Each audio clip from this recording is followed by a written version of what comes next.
میں اللہ تعالیٰ نے فرمایا کہ لا تأسوا علی ما فاتکم ولا تفرحوا بما آتاکم، کہ اگر تمہیں کوئی دکھ اور پریشانی کوئی تم تک پہنچے تو اس پر افسوس نہ کرو، اور جب اللہ تعالیٰ تمہیں کوئی خوشی دے تو اس میں آپے سے باہر نہ ہو جایا کرو۔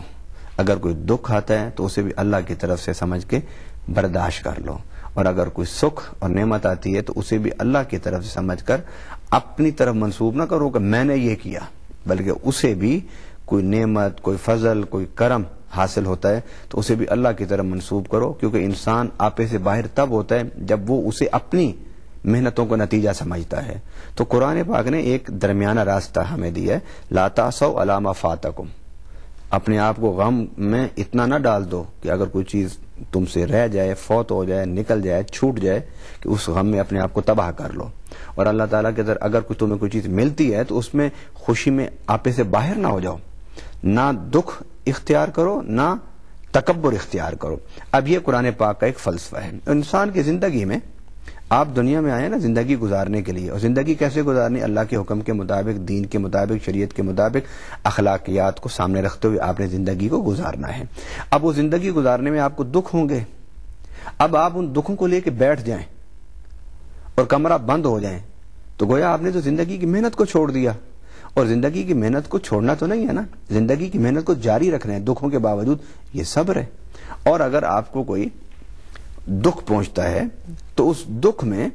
آپ نے اپنی زندگی کو ختم تو نہیں کرنا، آپ نے اس دکھ کو برداشت کر کے اپنی زندگی کی جو ذمہ داریاں ہیں، اگر آپ باپ ہیں تو اپنی اولاد کی ذمہ داری، اور اگر آپ بیٹے ہیں تو اپنے ماں باپ کی ذمہ داری، اگر آپ نوکری کر رہے ہیں تو وہاں آپ کی اس کی ذمہ داری ہے۔ گویا آپ پریشانی اور مشکلات میں اور کسی چیز کے چھن جانے میں یا چیز کے حاصل ہونے میں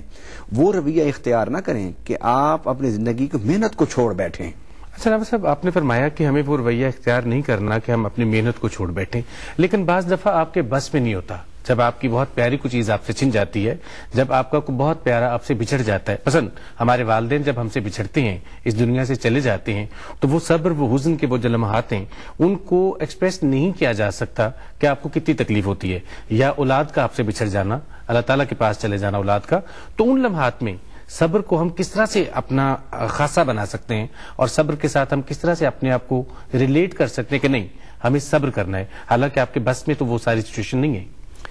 اس کی مثال ہم نبی پاک صلی اللہ علیہ وسلم کی زندگی مبارک سے لیتے ہیں۔ جب آپ کے تیسرے فرزند حضرت ابراہیم علیہ السلام کا انتقال ہوا تو آپ انہیں دفن جب آپ نے قبرستان میں کیا تو وہاں آپ بیٹھ گئے اور آپ کی آنکھوں سے آنسو رواں دواں ہو گئے، کافی دیر آپ وہاں بیٹھ کے آنسو بہاتے رہے۔ اب حضور صلی اللہ علیہ وسلم کی زندگی میں اولاد کے غم کے اتنے مرحلے آئے کہ ایک عام آدمی کی زندگی میں اگر اتنے مرحلے آئیں تو شاید وہ اپنی زندگی کے سفر کو جاری نہ رکھ سکے۔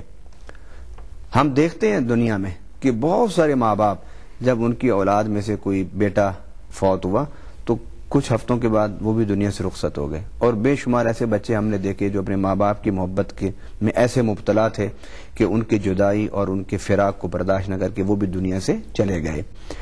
زندگی اور موت یہ تو فیصلہ اللہ کے ہاتھ میں ہے، لیکن نبی پاک صلی اللہ علیہ وسلم کی اسوہ حسنہ سے یہ ثابت ہوا۔ اب آپ دیکھیے حضور صلی اللہ علیہ وسلم کی صرف ایک بیٹی حضرت فاطمہ الزہرا رضی اللہ تعالی عنہا، وہ حضور صلی اللہ علیہ وسلم کے بعد، حضور جب وصال اللہ فرما چکے تھے، دنیا سے جا چکے تھے، ان کے بعد بی بی فاطمہ کا انتقال ہوا، اور آپ کی اس سے پہلے 3 بیٹیاں اور 3 بیٹے حضور صلی اللہ علیہ وسلم کے دنیا سے رخصت ہوئے، اور آپ نے خود ان کو نہلایا، دھلایا، کفن پہنایا اور انہیں دفن کیا۔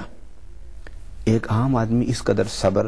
نہیں رکھ سکتا، اتنا بوجھ برداشت نہیں کر سکتا۔ حضور صلی اللہ علیہ وسلم کے آنسو وارے نکل رہے تھے، صحابہ نے کہا یا رسول اللہ آپ بھی روتے ہیں؟